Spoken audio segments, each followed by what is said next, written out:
Trusting God means to believe in His reliability. You turn back to Joshua chapter 1 and verse 19. As Joshua begins to lead the children of Israel, God has a message for Joshua.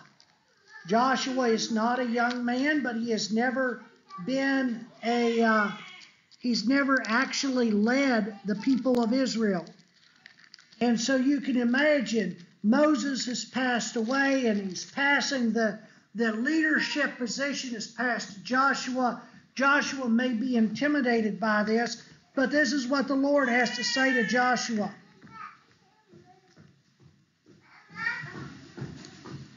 And I'm sorry, I think I've got the wrong passage. Yeah. Joshua chapter 1, begin with me in verse 18. Whoever rebels against your commandment and disobeys your words, whatever you command him shall be put to death. Only be strong and courageous. Multiple times, God tells Joshua, as the leader of God's people, God tells Joshua multiple times to be strong and courageous. To be courageous may simply mean to put your trust in God and His reliability, His truth, His ability, His strength.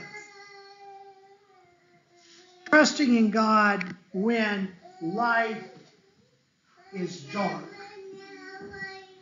is something that is important for us in order to overcome the darkness. Trusting in God is more than a feeling.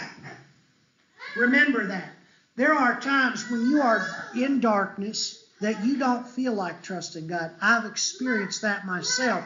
There are times when I don't feel God in my life. I think for this young lady, there are times where she does not feel God in her life. But it's a choice that a Christian makes to have faith in God in what He says, even when our feelings, and quite frankly, even when our circumstances would have us to believe that God has abandoned us.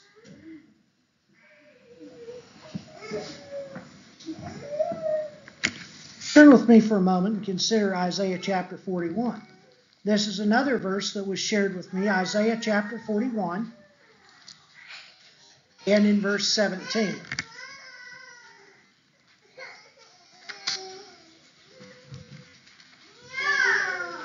In Isaiah chapter 41 and verse 17, the prophet Isaiah says, "They are turned back and utterly put to shame who trust in carved idols, who say to metal images, 'You are our gods.' Hear, you deaf, and look, you blind, that you may see.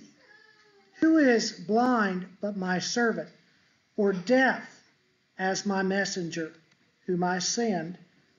Who is blind as my dedicated one, or blind as the servant of the Lord?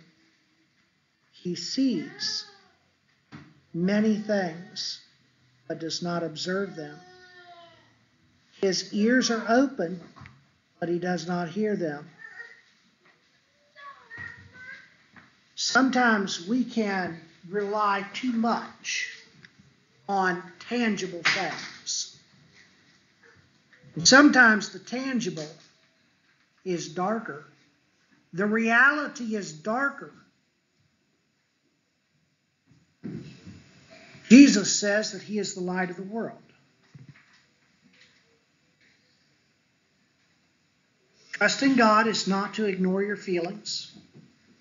It's not to ignore your emotions. It is not, I'm not saying that we can even ignore reality. It's not pretending that everything is okay. The Apostle Paul, when he wrote his second letter to Timothy, did not pretend that his life in prison was a bed of roses. The Apostle Paul did not pretend that his circumstances were great. He acknowledged the gravity of his circumstances. But he trusted God to see him through those circumstances. Turn with me, if you will, to the Apostle Paul's second letter to Timothy. I do want to touch that letter, even though it's not on our overhead. Paul's second letter to Timothy.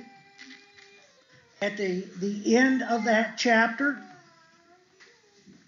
Paul says in chapter 4, "For I am already being poured out as a drink offering, and the time of my departure is come.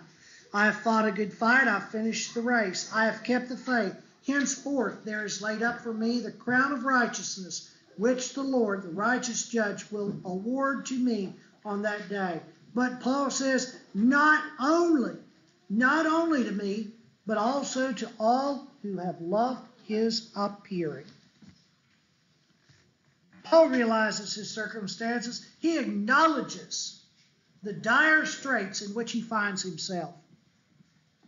And yet he says, it's going to be okay. Regardless of the outcome, he knows that there is a reward laid up for him. Trusting in God is living a life of belief in God and a will. I dare say even a passion.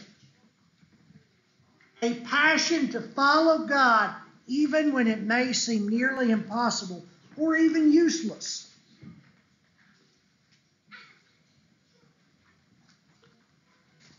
Psalm 116 was shared with me.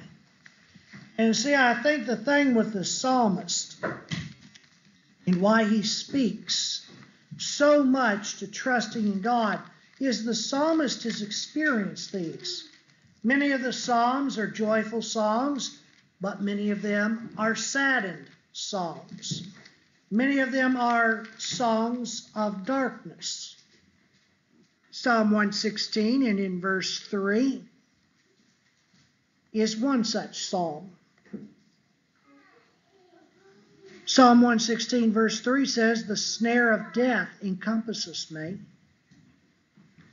The pangs of Sheol," or if you're reading from the King James, it'll say hell, "lay hold on me.